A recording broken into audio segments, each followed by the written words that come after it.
নমস্কার, নতুন দিশারির রান্নাঘরে সবাইকে স্বাগত। আমি সুমনা। আজকেও আমি চলে এসেছি সকালের একটা দারুণ ব্রেকফাস্ট নিয়ে।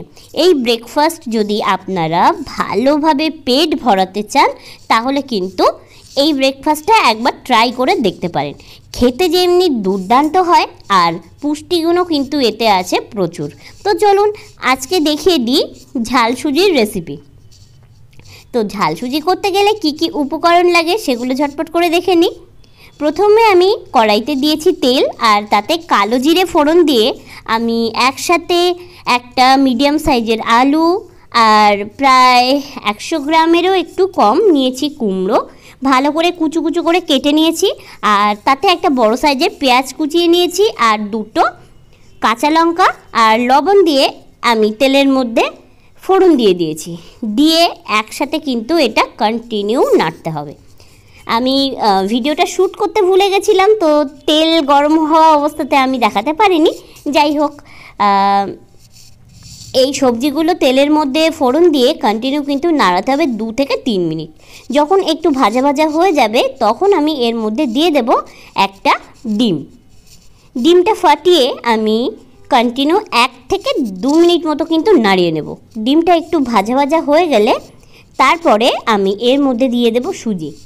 সত্যি কথা বলতে কুমড়ো দিয়ে সুজির রেসিপি কিন্তু দারুণ লাগে।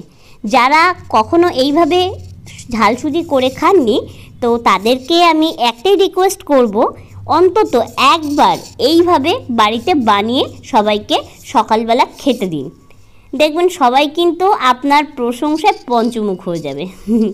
বেশি কথা বললাম না, চলুন এরপরে আবার চলে আসি রান্নাতে। মোটামুটি 1-2 মিনিট মতো ডিমটা খুব ভালো করে ভেজে নিয়ে তারপরে অল্প একটু তেল দেব, দিয়ে এর মধ্যে দিয়ে দেব 1 বাটি সুজি দিয়ে আমি ভালো করে কিন্তু এই মিশ্রণটাকে ভাজতে শুরু করব। 2 থেকে 3 মিনিট মতো কন্টিনিউ ভাজবো, যতক্ষণ না পর্যন্ত সুজির কালার একটু হালকা বাদামি কালার না হয়। ভাজতে ভাজতে আমি একটু দেখে নেব কুমড়ো আর আলু কতটা সিদ্ধ হয়েছে। মোটামুটি 80% কিন্তু সিদ্ধ হয়ে গেছে এই ভাজতে ভাজতেই। আর সুজিটাও কিন্তু খুব ভালো লাল লাল করে ভাজাও হয়ে গেছে। তো এরপরে আমি এর মধ্যে দিয়ে দেব কিন্তু জল। আর সুজিতে কিন্তু জলের পরিমাণটা বেশি দিতে হয়। ও হ্যাঁ, আরেকটা কথা আমি বলতেই ভুলে গেছি, সেটা হলো আপনারা চাইলে এটার মধ্যে কিন্তু হলুদ দিতেও পারেন, তবে হলুদটা না দিলে বেশ ভালোই হয়। আমি কিন্তু এই রেসিপিতে হলুদ দিইনি। আর আমি রাইস ব্রান অয়েল দিয়ে কিন্তু আজকের রান্নাটা করেছি। আপনারা অলিভ অয়েল কিংবা সরিষার তেল দিয়েও করতে পারেন, আপনাদের চয়েস।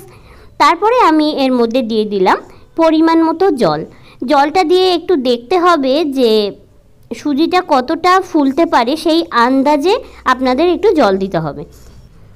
সুজিতে প্রচুর পরিমাণে জল টানে, তো সেই কারণে আমি একটা কথাই বলবো যে সুজির মধ্যে জলের পরিমাণটা একটু বেশিই দিতে হবে, মোটামুটি আন্দাজ করে যে কতটা জল লাগতে পারে। আর যদি জলের পরিমাণ কমে যায় তখন গরম জল কিন্তু এর মধ্যে অ্যাড করতে পারেন। এরপরে আমি এর মধ্যে দিয়ে দিলাম গুড়।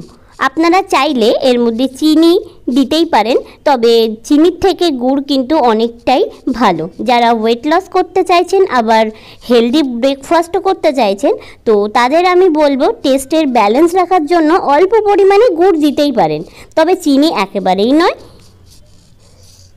এরপরে আমি একটু নাড়িয়ে চাড়িয়ে নেব, তারপরে দিয়ে দেব গাওয়া ঘিটা আপনারা অল্প পরিমাণে একটু দেবেন জাস্ট ফ্লেভার আনার জন্য।